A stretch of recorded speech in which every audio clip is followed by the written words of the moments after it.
with Adam Sandoval, doing a charity ride today. Raised a lot of money for the veterans of the United States. Check out his YouTube channel, Adam Sandoval Rides.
Good to see you, friend.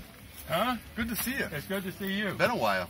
It's been too long. Too long. Yeah, I know that. Yes, sir. It's been a couple of years. Has been a couple of I've years. been following you, though. That's good. Yeah, I follow you all the time. Thank you. Yeah, we've been on. How did you break your leg? A lady came and hit me head on. She was texting me driving. Oh my God. Hit me head on my motorcycle. It happens all the time. Yeah. Texas. They don't see you. Yeah, that's the worst. Running around the back of it. Yeah. Make it stiffer down, stiffer penalties. I was in two huge accidents back to back because of that. Rear-ended both times. So yeah, my body's messed up too. Yeah. I wasn't on my bike though, I was in my truck. And the truck got a 40 in the first time. So. Yeah, another buddy got killed in Venice.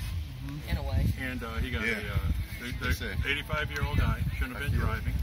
Oh, you're going to feel it the rest of your life. Hit him from the side, killed him. An $85 ticket. I knew What I want to do, I'm sorry, I interrupted you, forgive me. Nothing else. You had to find something fun. Every time something fun. Good for you. Funny, I told me right before I rode all my life. Right before I met her, I sold my last bike.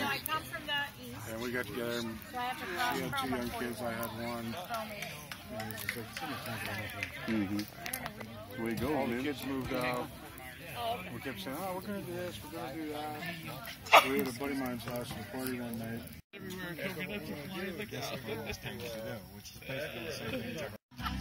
What's the blackout do? It goes too hard. Who that?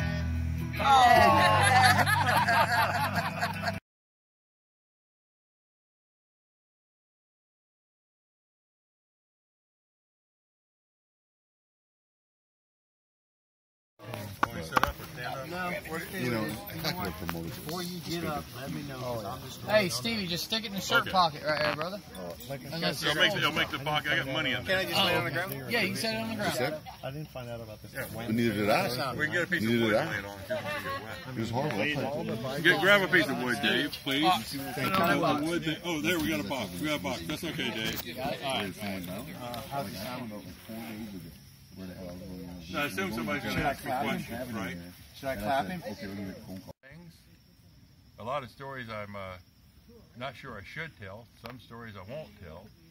But there is one in particular that I'll tell you about my close encounter with what I figured was Bigfoot. My buddy Ben Wolf and I were out south of the Loop, down on what at that time was called Pace's Dyke. We go down there in either his Jeep buggy or my Jeep buggy, spend the day down there fishing, having a few beers, and working our way along the dike. And we had a system. What we would do is we'd get down there, I'd drop him off, and he would get out of the Jeep, fishing pole, a couple of beers, whatever he needed, and I'd drive about 200 yards down. We called it leapfrog fishing.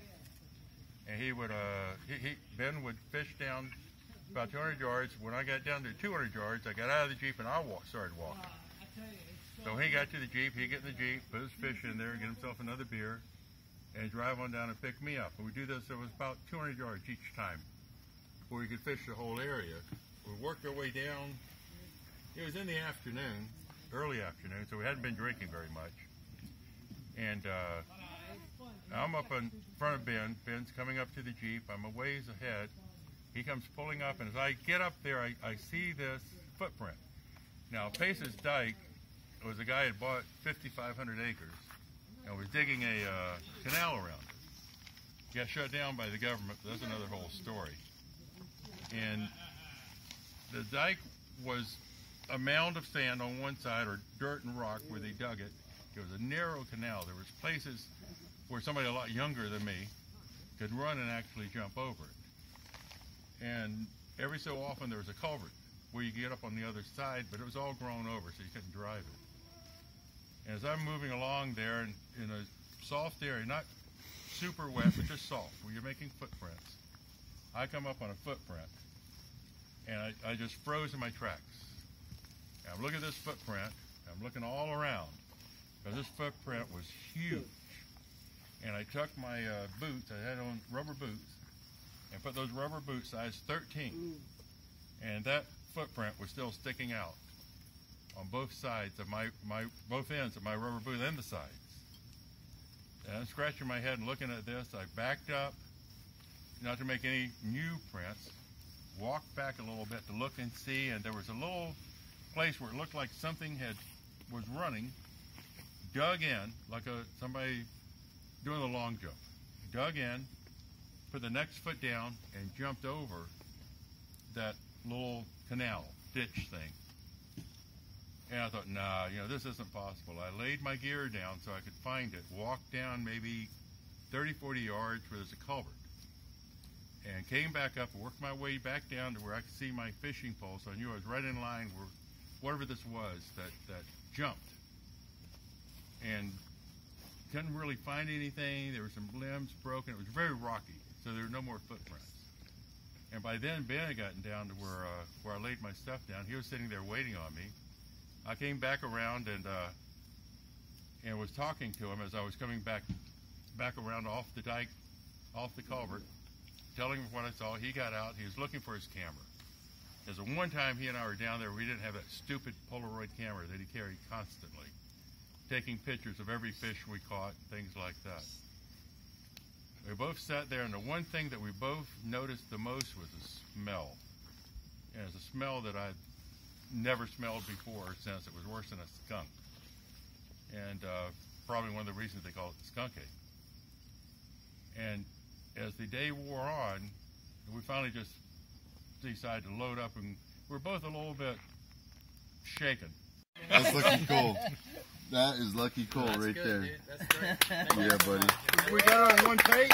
Yeah, you got one take. Okay. Can I get any congratulations or anything? Yeah.